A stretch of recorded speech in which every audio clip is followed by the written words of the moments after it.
ओम विष्णुपादाय कृष्णपृष्ठाय भूतले श्रीमते भक्ति वेदांत स्वामिनिति नामिने। हरे कृष्ण कृष्ण कृष्ण हरे हरे, हरे राम राम राम हरे हरे। श्रील ऐसी भक्ति वेदांत स्वामी प्रभुपाद की जय। आचार्य महात्मा गांधी जी की जय।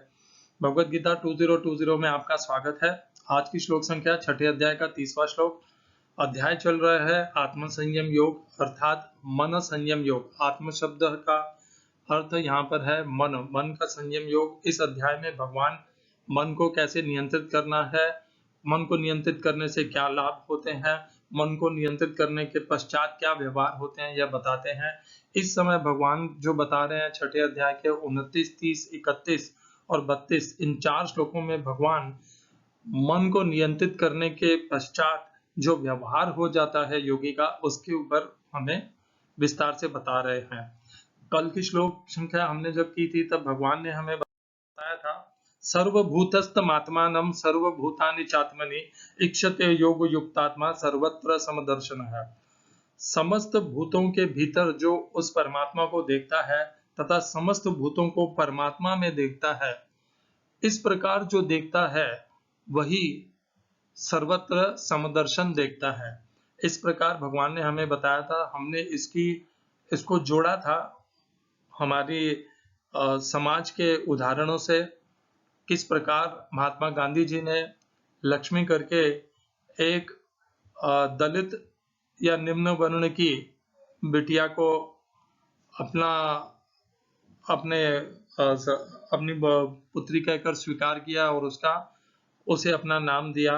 और किस प्रकार महात्मा गांधी जी एक कर्मयोगी, एक श्रेष्ठ कर्मयोगी होने के अनुसार और समाज में परिवर्तन लाने के लिए उन्होंने केवल उन्हीं विवाहों में जा करके वर वधु को आशीर्वाद देने का प्रण लिया जिनमें वर या वधु इन दोनों में से कम एक निम्न वर्ण का हो और एक उच्च वर्ण का हो, या कम से कम शब्द को हटा देते हैं, उनमें से एक निम्न वर्ण का हो और एक उच्च वर्ण का हो। इस प्रकार महात्मा गांधी ने अपने अनुयायियों में जिन पर उनका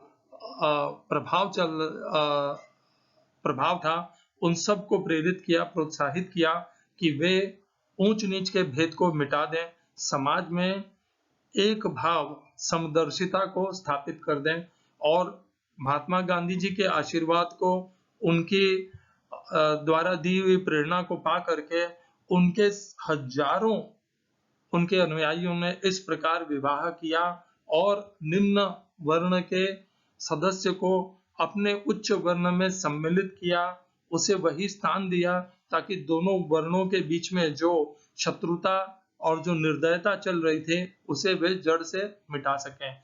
वे भी उतने ही सम्मान के पात्र हैं, वे वर वधु जिन्होंने इस प्रकार केवल अपने श्रेष्ठ महात्मा गांधी जी, उनके गुरु तो नहीं, उन्होंने उन्हें बनाया, गुरु शिष्य का उनका संबंध नहीं था, परंतु जिन्होंने उन्हें अपना आदर्श बनाया, उनके एक वाक्य से जिन्होंने अपने जीवन को, उनके वाक्य को सार्थक बनाने में, महात्मा गांधी जी के वाक्य को सार्थक बनाने के लिए जिन्होंने अपना सर्वस्व लगा दिया। धन पूंजी तो बहुत लगाते हैं, उन्होंने तो अपना विवाह और अपना कुटुंब भी उसी में लगा दिया।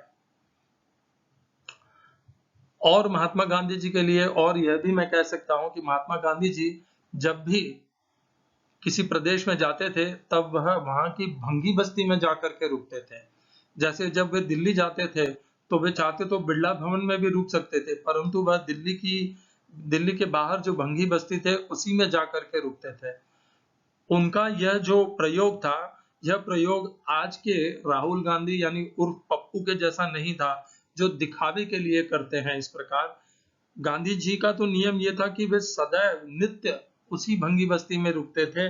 उनका यह प्रयोग इसलिए था ताकि उनसे मिलने जब कांग्रेसी आए तो वे भी इस बात से परिचित हो सकें कि कैसे भंगी बस्ती में क्या लोगों की दुर्दशा है और कैसे ये इन और भंगी बस्ती में रहने वाले रहवासियों को उच्च वर्ण के साथ में एक संबंध बनाने का अवसर मिले। इस प्रकार दोनों वर्णों के बीच में का बांध अर्थात पुल बनते थे महात्मा गांधी जी, ताकि वे दोनों वर्णों को समीप ला सके, निकट ला सके, और उन दोनों के बीच में जो द्वेष, ईर्ष्या और घृणा का भाव है उसे खत्म कर सके। इस प्रकार उन्होंने अपना आचरण ही ऐसा बना लिया था। स्वयं बनिया वर्ण के होने के पश्चात भी उन्होंने ऐसा भेद कभी नहीं रखा। उन्होंने अपने वर्ण के लिए नहीं, निम्न वर्ण के लिए अत्यधिक परिश्रम किया। अंबेडकर जी ने यदि निम्न वर्ण के लिए किया तो कोई बहुत महत्वपूर्ण बात इसलिए नहीं मानता मैं, क्योंकि वे तो निम्न वर्ण से थे, परंतु महात्मा गांधी जी बनिए होने, वैश्य होने के पश्चात भी उन्होंने इस प्रकार निम्न वर्ण को का उद्धार करने के लिए, कल्याण करने के लिए अत्यधिक प्रयत्न किया, स्वयं भी किया और अपने अनुयायियों से भी कराया। उन्होंने हरिजन शब्द के माप को भी, अनुवाद और अर्थ को भी बदल दिया। हरिजन को उन्होंने श्री हरि भगवान के जन अंश इस प्रकार परिवर्तित कर दिया ताकि लोग हरिजनों को आदर से, सम्मान से देख सकें, हरिजनों के भीतर भगवान श्री हरि को देख सकें और इस प्रकार सर्वत्र समदर्शन कर सकें, और उनके मन में और उनकी दृष्टि में जो हरिजनों के प्रति घृणा, देश, द्वेष और एक प्रकार का क्या कहें उसे, कुंठा थी, वह नष्ट हो सके, इसलिए उन्होंने हरिजन शब्द के अर्थ को ही परिवर्तित कर दिया। महात्मा गांधी जी का योगदान दलित तथा निम्न वर्णों को के उद्धार और कल्याण के लिए अद्भुत था, है और सदैव रहेगा। ये उन्हीं के प्रयास थे कि भारत का जब संविधान बना तब दलित वर्णों को इस प्रकार का, अंबेडकर जी ने इस प्रकार का सुरक्षा कवच दिया। हालांकि महात्मा गांधी जी नहीं चाहते थे इस प्रकार का सुरक्षा कवच उन्हें दिया जाए, इसीलिए सुरक्षा कवच को केवल 10 वर्ष के लिए दिया गया था, परंतु राजनीति ने उसी को खींच करके आज भी उसे जारी रखा है। महात्मा गांधी जी जानते थे कि राजनीति उसे ऐसा कर देगी, केवल इसी कारण वे नहीं चाहते थे कि संविधान में दलितों के साथ ऐसा हो, क्योंकि वे जानते थे कि यही दलित के नेता बन करके दलितों का शोषण होगा, और ये जो दलितों के लिए एक संविधान में प्रयोजन दिया गया है, यही दलितों को सदैव मुख्य समाज से दूर कर देगा, उन्हें अलग थलग छोड़ देगा। खैर, ये था कर्मयोगी का जीने का तरीका। यदि कर्मयोगी नहीं होते तो हमारे समाज का सुधार कभी नहीं होता। हमारा समाज उसी कमजोरियों में, उसी असत्य में लगा हुआ रहता, उसी अस्पृश्यता, वही शोषण वही करता रहता। कर्मयोगियों का हमारा समाज के ऊपर, मानव समाज के ऊपर तथा भगवान के आदर्शों का पालन करने में अद्भुत योगदान है। इसीलिए ज्ञान योगियों को तथा भक्ति योगियों को कभी भी कर्मयोगियों के प्रति निम्न भाव नहीं रखना चाहिए, क्योंकि जो कर्मयोगी करते हैं वे तो अद्भुत कार्य करते हैं, वे पूरे समाज को परिवर्तन कर देते हैं। भक्ति योगी अपने संपर्क में आए हुए कुछ अनुयायियों को, भक्तों को परिवर्तित करते हैं, या उनकी बहुत दिव्य स्थिति हो जाए तो वे भी हजारों लाखों का परिवर्तन करते हैं, परंतु जो मूलभूत समाज में जो कमजोरियां हैं, जो दुराचार है, जो अन्याय है, जो शोषण है, उसको वे भी नहीं सुधार पाते। उसको तो एक कर्मयोगी ही सुधार पाता है, जो अपना सर्वस्व अपने आप को लगा देता है इस मूलभूत समाज के गंध को साफ करने के लिए। ये जो हमने यहाँ पर सीखा छठे अध्याय के 29 में, इसी को आधार बना करके अब भगवान 30वां श्लोक करेंगे। मैंने ये 30वां श्लोक दूसरी बार रिकॉर्डिंग कर रहा हूँ। कल मैंने जब इस 30वें श्लोक की रिकॉर्डिंग की थी तब उसमें मुझसे भूल हो गई थी। उस भूल से मेरा परिचय भगवान ने आज सुबह कराया, और इसी कारण से मैं ये छठे अध्याय के 30वें श्लोक को दूसरी बार रिकॉर्डिंग कर रहा हूँ। पहली रिकॉर्डिंग मैं केवल इसीलिए छोड़ दूंगा ताकि लोगों को पता रहे कि क्या भूल होती है और कैसे भगवान की कृपा से हम अपनी भूल को सुधार सकते हैं। हम अपनी भूल को सुधारने से छोटे नहीं हो जाते। मैं निम्न नहीं हो जाता कि मैंने कैसे इतनी बड़ी गलती की और मैं कैसे अपनी भूल को स्वीकार करूं। भूल को स्वीकार कर लेने से ही हम आगे बढ़ते हैं, बड़े बनते हैं तथा भगवान के प्रिय भी बनते हैं। छठे अध्याय का 30वां श्लोक। आपसे निवेदन है कि आप दोनों मेरे छठे अध्याय के 30वें श्लोक के ऊपर 2 वीडियो मिलेंगे और दोनों को देखिए। आपको दोनों के भीतर जो भिन्नता है वह भी पता चल जाएगी और कैसे किसी भी शास्त्र को प्रामाणिकता से, सत्यता से बताने का जब वचन लिया हो तो कैसे दृढ़ता से उसका पालन करना चाहिए, यह भी आपको पता चलेगा। यो मां पश्यति सर्वत्र सर्वं च मयि पश्यति तस्याहं न प्रणश्यामि स च मे न प्रणश्यति। हिंदी अनुवाद गीता यथारूप श्रील प्रभुपाद। जो मुझे सर्वत्र देखता है और जो सब कुछ मुझ में देखता है, उसके लिए न तो मैं कभी अदृश्य होता हूँ और न वह मेरे लिए अदृश्य होता है। English translation Gita as it is Swami Prabhupada. For one who sees me everywhere and sees everything in me, I am never lost, nor is he ever lost to me. इस श्लोक में प्रयोग किए गए संस्कृत शब्दों के अर्थ हैं यो, जो, माम, मुझे, मुझको, पश्यति, देखता है, सर्वत्र, सभी जगह, सर्वम, सब, प्रत्येक वस्तु को, च, तथा, मई, मुझ में, पश्यति, देखता है। दूसरी पंक्ति, तस्य, उसके लिए, अहम, मैं, न, नहीं, प्रणश्यामि, अदृश्य होता हूं, स, वह, च, भी, में, मेरे लिए, न, कभी नहीं, प्रणश्यति, अदृश्य होता है। इस श्लोक का तात्पर्य भगवद गीता यथारूप श्रील प्रभुपाद द्वारा कृष्ण भावना भावित व्यक्ति भगवान कृष्ण को सर्वत्र देखता है और सारी वस्तुओं को कृष्ण में देखता है।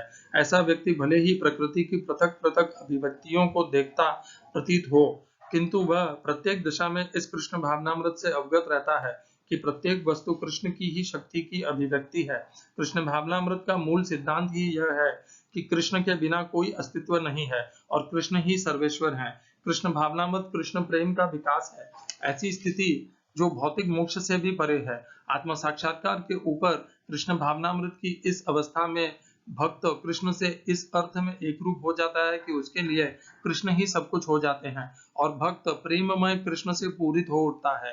तब भगवान तथा भक्त के बीच अंतरंग संबंध स्थापित हो जाता है।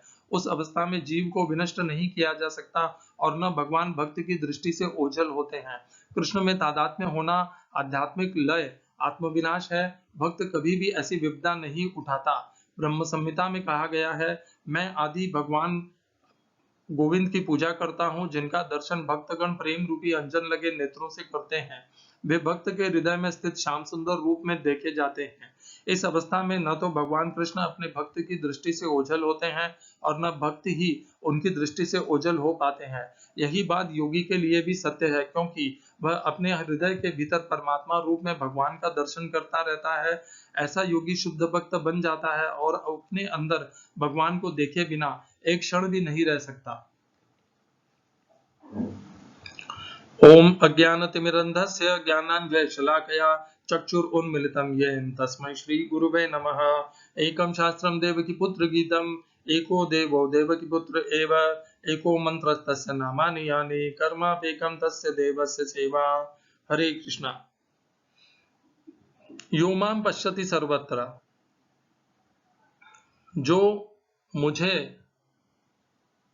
सब कहीं सब में देखता है, सर्वं च मयि पश्यति, तथा सबको मुझ में देखता है, तस्या, उसके लिए मैं कभी अदृश्य नहीं होता तथा वह मेरे लिए अदृश्य नहीं होता। कल मैंने इस श्लोक के अर्थ में इसे चर और अचर दोनों के लिए कह दिया था। यो मां पश्यति सर्वत्र, तो ये जो सर्वत्र है, सर्वत्र को मैंने चर और अचर के लिए कह दिया था, परंतु वह इस श्लोक में है नहीं। सर्वत्र समस्त भूतगणों के लिए ही कहा गया है, अचर के लिए नहीं कहा गया है। सर्वम, सर्वम जो शब्द है वह भी चराचर के लिए नहीं है, केवल चर के लिए है। भगवान यहाँ पर अचर के लिए नहीं कह रहे हैं। ये कैसे प्रमाणित होता है, इसकी कैसे पुष्टि की जाए कि भगवान यहाँ पर केवल चर के लिए कह रहे हैं और अचर के लिए नहीं कह रहे हैं? तो उसकी पुष्टि इस प्रकार होती है कि छठे अध्याय के 29, 30, 31 और 32 इन 4 श्लोकों की कड़ी में भगवान निरंतर भूत प्राणियों के विषय में ही कहते हैं, अचर के विषय में कुछ भी नहीं कहते। जैसे कि इसका अगला जो श्लोक आने वाला है उसमें भगवान कहते हैं, सर्वभूतस्थितं यो माम भजते कत्वमास्थितः सर्वथा वर्तमानोऽपि स योगी मयि वर्तते। सर्वभूत, तो देखेंगे आप छठे अध्याय के 31वें श्लोक में भी सर्वभूत भूत प्राणियों के लिए कहा है, अचर के लिए नहीं कहा है। और 32वें श्लोक में भी आत्मोपम्येन सर्वत्र समम पश्यति अर्जुन, आत्मोपम्येन, आत्मा उपपम्येन, तो आत्मा का शब्द कहा गया है, अचर के लिए नहीं कहा गया है 32वें श्लोक में भी। और 29 में भी आत्मा के संबंध और भूत प्राणियों के लिए ही कहा गया था। सर्वभूतस्थम आत्मानम, ये है छठे अध्याय का 29वां श्लोक। तो ये जो 4 श्लोक हैं, इन सब में जब भगवान 3 में 29, 31 और 32 इन 3 श्लोकों में स्पष्टतया भगवान भूत विश्व प्राणियों के लिए कह रहे हैं, तो बीच में 30वें श्लोक में भगवान अचर के लिए नहीं कहेंगे, भगवान क्रमबद्ध कहते हैं। तो भगवान इस श्लोक में भी केवल भूत प्राणियों के विषय में कह रहे हैं, केवल चर के लिए कह रहे हैं, अचर के लिए इस समय नहीं कह रहे, आगे जरूर कहेंगे। परंतु यहाँ पर यह श्लोक जो है वह भगवान के चर अंशों के लिए है, और जो मुख्य था वह मुझसे छूट गया। यह तो वह है जो मैंने गलत कह दिया, और जो मुख्य था वह मुझसे छूट गया। तो वह मुख्य क्या है? मुख्य हम इन 2 श्लोकों को तुलना करके ही समझ पाएंगे।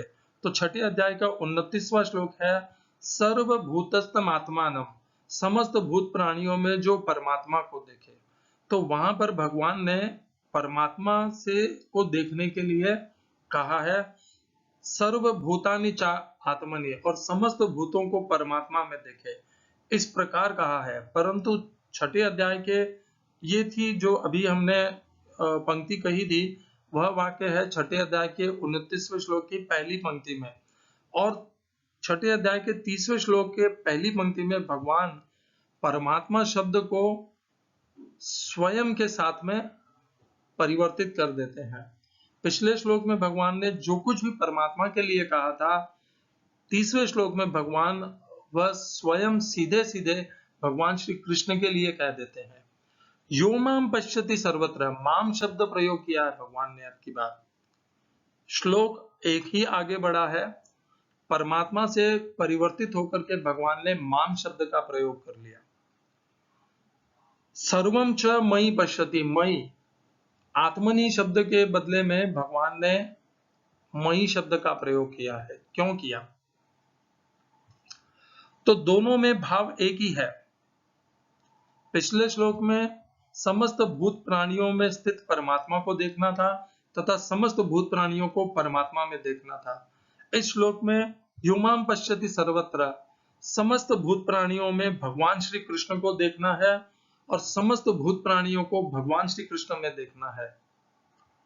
इतना ही अंतर है, इतनी ही भिन्नता है। पिछले श्लोक में जो परमात्मा के लिए करना था, वह इस श्लोक में भगवान श्री कृष्ण से संबंधित होकर करना है। अंतर इन दोनों पंक्तियों में इतना ही है, और यह अंतर हमारे बहुत से भ्रम को मिटा देने के लिए पर्याप्त है। इन दोनों श्लोकों से भगवान यही बताना चाह रहे हैं कि जो परमात्मा है वही भगवान श्री कृष्ण है, जो भगवान श्री कृष्ण है वही परमात्मा है। आप निराकार रूप में भजेंगे तो वह परमात्मा कहलाएंगे, और वही साकार रूप में भगवान श्री कृष्ण कहलाएंगे। अंतर कोई नहीं है, और सबसे सरल और आसान मार्ग है उन्हें साकार रूप में भगवान श्री कृष्ण के रूप में उनकी भक्ति और पूजन करना। यह स्वयं भगवान कहते हैं 12वें अध्याय में, जो निराकार और साकार वाले, सगुण और निर्गुण वाले एक दूसरों के प्रति निंदा करते रहते हैं, असम्मानीय और अशोभनीय शब्द कहते हैं, उनको इस बात को जान लेना चाहिए कि यदि वे निराकार के भक्त होकर के सगुण के प्रति असम्मानीय भक्त शब्द कह रहे हैं, तो वह भी भगवान उसी परमात्मा निराकार के लिए ही अपशब्द कह रहे हैं।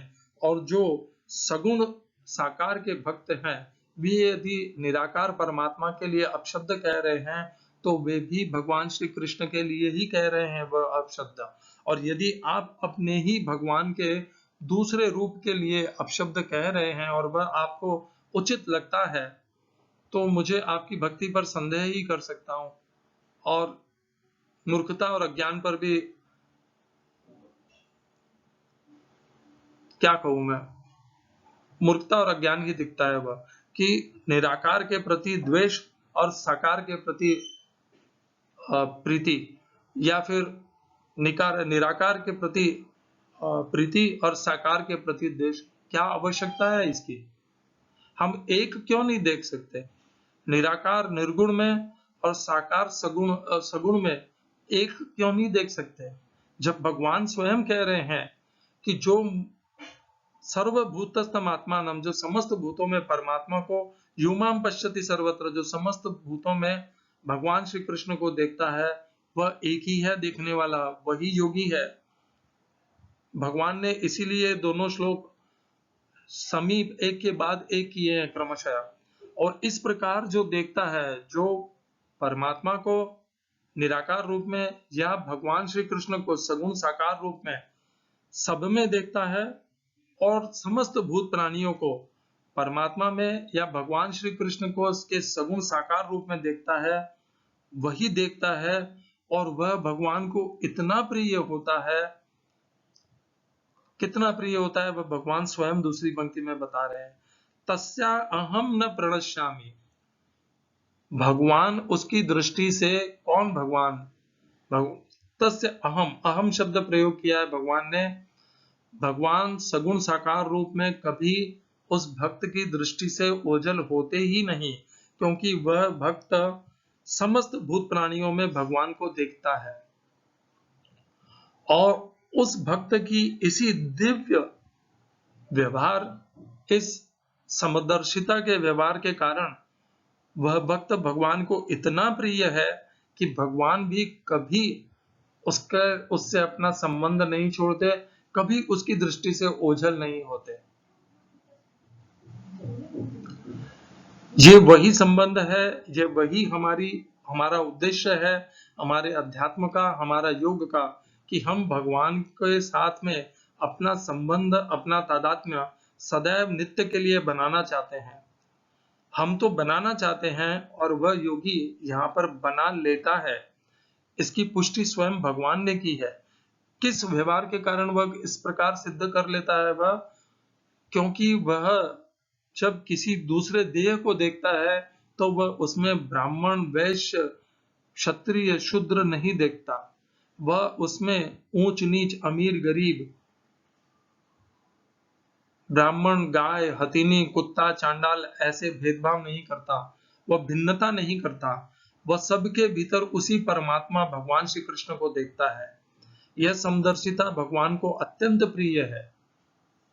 और एक हम हैं कि हम तो सगुण साकार और निर्गुण निराकार के अनुयायियों के बीच में भी ईर्ष्या, द्वेष और तुलनात्मक प्रतिस्पर्धा सदैव रखते हैं। और भगवान कहते हैं समदर्शी बनो, और समदर्शिता भगवान को प्रिय है। और हम करते भगवान को जो प्रिय अप्रिय है व्यवहार वैसे वही करते हैं। हम असमदर्शिता का व्यवहार करते हैं। दूसरे मार्ग के अनुयायियों के प्रति हम असहिष्णु रहते हैं, उनकी निंदा करते हैं, उनके ऊपर व्यंग करते हैं। तो कैसे हम भगवान का बताए हुए इस उपदेश को अपने व्यवहार में लाते ही नहीं है। ऐसे में कैसे भगवान सदैव हमारे भीतर, हमारा भगवान के साथ संबंध बन ही कैसे सकता है? क्योंकि भगवान तो उन्हीं के साथ संबंध बनाते हैं जो भगवान के साथ समदर्शी रहते हैं, सब में भगवान को देख सकते हैं। तस्या अहम न प्रणश्यामि, कितना सुंदर कहा है भगवान ने। हम सोचते हैं, हम देखिए, हमने बहुत बार कहा था कि यज्ञ दान तप कर्म न त्याज्यम कार्य में तत्, यज्ञो दानम तपश्चैव पावनानि मनीषिणाम, हमने ये कहा था। परंतु वे केवल पवित्र करते हैं। यज्ञ यज्ञ क्या होता है? हम दूसरों के लिए जब कोई कार्य करते हैं, उनकी सेवा करते हैं, उनके कल्याण के लिए अपनी सामर्थ्य शक्ति या अपनी बुद्धि लगाते हैं, तो वह यज्ञ बन जाता है। यज्ञ दान, जब हम दूसरों के लिए कुछ संपत्ति, सामर्थ्य, शक्ति, बुद्धि का दान करते हैं, उन्हें देते हैं, अपने से निकाल करके उनको जब देते हैं, तब वह दान कहा जाता है। तब जब हम कुछ इस प्रकार का शारीरिक तप करते हैं, शारीरिक कष्ट करके दूसरों की कल्याण करते हैं, सेवा करते हैं, या सीधा साधा सरल तप करते हैं, तो वह भी हमें पवित्र करता है। परंतु यहाँ पर जो समदर्शिता कही है, वो तो एक दिव्य ही व्यवहार है। यज्ञ दान और तप पवित्र करते हैं, परंतु समदर्शिता हमें भगवान से नित्यता के लिए एकत्व प्रदान कर देती है। एक बार हमने इस समदर्शिता को पा लिया, तो हम भगवान कभी हमारी दृष्टि से ओझल नहीं होते और हम भगवान की दृष्टि से ओझल नहीं होते। यह जो पाया जाता है, इसका कारण है समदर्शिता का व्यवहार। हम यज्ञ दान तब कितने भी कर ले, हम उनसे पवित्र बनेंगे, परंतु यह जो समदर्शिता का व्यवहार है, यह तो स्वयं भगवान को ही प्राप्त करा देता है। यज्ञ दान और तप से पवित्रता प्राप्त होती है, और समदर्शिता के व्यवहार से भगवान स्वयं प्राप्त हो जाते हैं। तो कौन सा श्रेष्ठ हुआ? यज्ञ दान तप, इनसे प्राप्त करके पवित्रता पहली सीढ़ी है, पवित्रता प्राप्त करके समदर्शिता प्राप्त करना वह दूसरी सीढ़ी है, और समदर्शिता प्राप्त करने से भगवान स्वयं प्राप्त हो जाते हैं। यही हमारे योग का उद्देश्य है, यही हमारे समस्त भक्ति का चरम लक्ष्य है। और यह पाना कितना सरल है, कितनी सरल विधि भगवान ने बताई है। हमें क्या करना है? सब में भगवान को देखना है, भगवान श्री कृष्ण को देखना है, और सबको भगवान श्री कृष्ण में देखना है। इस प्रकार की दृष्टि रखने पर हम कैसे देखते हैं? हम जब किसी को देखते हैं, अरे बूढ़ा आ गया, अरे वो तो सुंदर स्त्री है, अरे वो तो बदमाश लड़का है, बच्चा है, अरे वो तो कुत्ता है, अरे वो चांडाल है, भिखारी है वो तो। ये हमारी दृष्टि है, क्योंकि हम देह देखते हैं, उनकी सामाजिक अवस्था देखते हैं। और भगवान और जो योगी होते हैं, वे सब में सम देखते हैं। इसका उदाहरण भगवान ने 2 श्लोकों में दिया है। हम इसको जोड़ेंगे 5वें अध्याय के 18वें श्लोक में। विद्या विनय संपन्ने ब्राह्मणे गवि हस्तिनी शुनि चैव स्वपाके च पंडिता समदर्शिनः। समदर्शिनः, समदर्शिन होने का क्या है, मापदंड क्या है?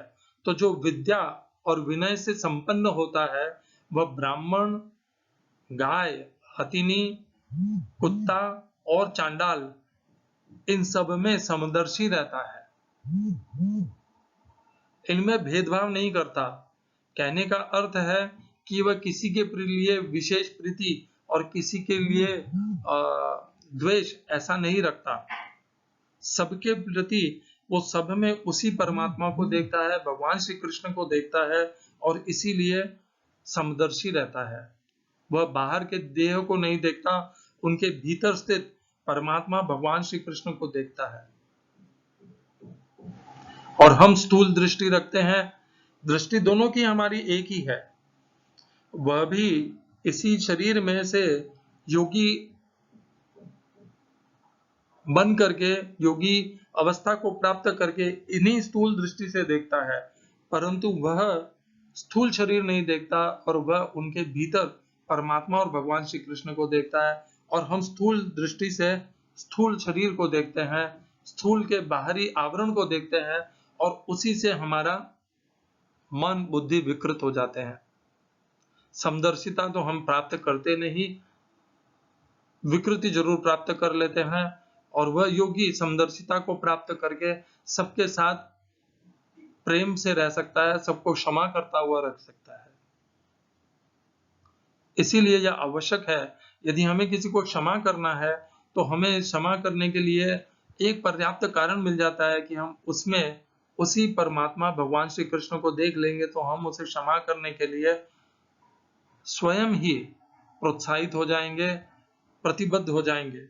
और ऐसा ही एक श्लोक आगे बताते, इस श्लोक में भगवान ने अलग अलग योनियों के विषय में कहा है कि योनियों में भी सब में सम देखना चाहिए। और छठे अध्याय का जो 9वां श्लोक है उसमें मनुष्यों के भी जो भिन्न भिन्न प्रकार है उनमें भी सम रहना चाहिए, वो भगवान पुनः बोलते हैं। सूर्यन मित्रार उदासीन मध्यस्थ द्वैष्य बंधुषु साधुष्व च पापेषु समबुद्धिर विशेषे। इन सब में जो समबुद्धि रखता है, किसी के प्रति वैरभाव नहीं रखता, सबके प्रति वही प्रीति रखता है, समान दृष्टि रखता है, वही विशेष है। सूरन कौन होता है? सूरत वह होता है जो सदैव हमारा हितैषी रहता है, उसका कोई लाभ हो ना हो परंतु वह सदैव हमारा हितैषी रहता है। मित्र कौन है? जिसके साथ हम अमात प्रमोद करते हैं, हम जिसके साथ मनोरंजन में लगते हैं। और उदासीन कौन है? उदासीन वह है जिसको हमारे कुछ करने और न करने दोनों से ही कोई भी अंतर नहीं पड़ता, उसकी हमारे प्रति कोई भी लगाव नहीं है, वह हमारे से उदासीन है। मध्यस्थ जो हमारे जीवन में आई हुई कठिनाइयों संघर्षों के लिए मध्यस्थता कर करके उनसे हमें उबारे हुए मध्यस्थ कहा जाता है।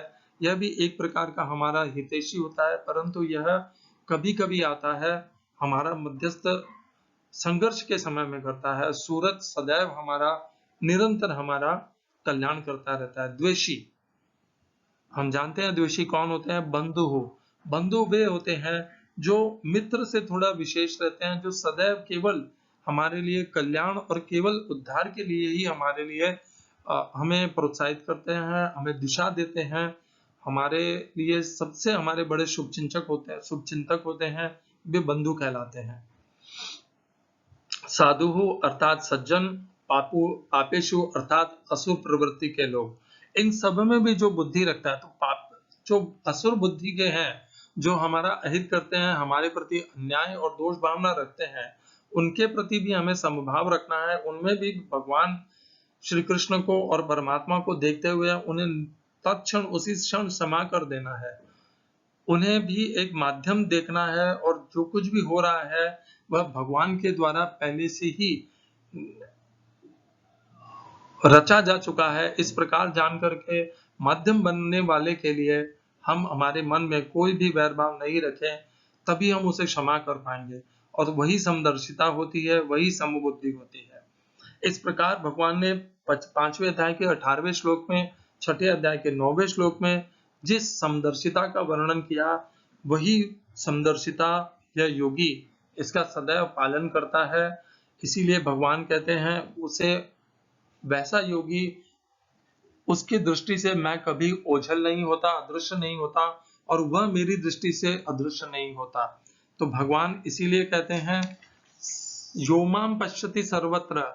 भगवान ये नहीं कहते कि जो उन्हें अर्चा विग्रह में सर्वत्र देखता है, अनेकों अर्चा विग्रहों के रूप में उन्हें देखता है। भगवान कहते हैं जो उन्हें समस्त भूत प्राणियों में स्थित परमात्मा और भगवान श्री कृष्ण के रूप में देखता है, और जो सब कुछ को भगवान में देखता है, समस्त भूत प्राणियों को भगवान में देखता है, अर्थात उनके समस्त भूत प्राणियों के कारण को भगवान में जानता है, आदि सबसे अनादि भगवान को जानता है, और उन सब का कारण भगवान को मानता है, वो उसके नजर से भगवान ओझल नहीं होते।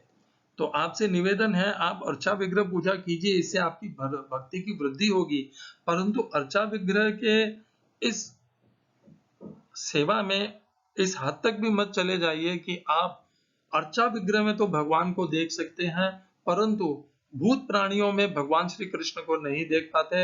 अर्चा विग्रह का आप सम्मान कर पाते हैं, उन्हें प्रणाम कर पाते हैं, परंतु जब आपके सामने कोई निम्न वर्ण का कोई मनुष्य आ जाता है, भूत प्राणी आ जाता है, तब आप उसकी निंदा कर बैठते हैं। ये व्यवहार मत कीजिए।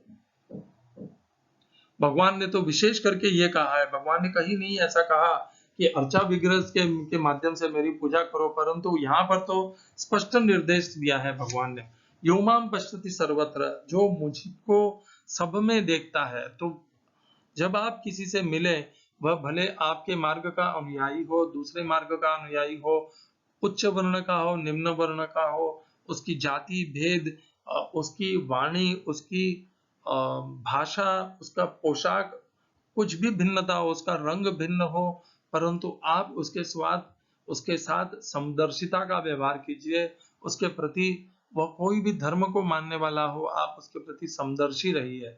इस प्रकार जब आप समदर्शी रहेंगे, तभी आप भगवान के प्रिय बन जाएंगे, और आपको भगवान अपनी दृष्टि से कभी अदृश्य नहीं होने देंगे। भगवान आपका आपसे संबंध स्वयं बनाए रखेंगे। एक तो होता है हम भगवान से संबंध बनाने के लिए प्रयास करते हैं, और जब हम इस प्रकार की समदर्शिता को प्राप्त करते हैं, तो भगवान भी हमारे साथ संबंध नित्य स्थापित रखने के लिए सदैव आतुर रहते हैं।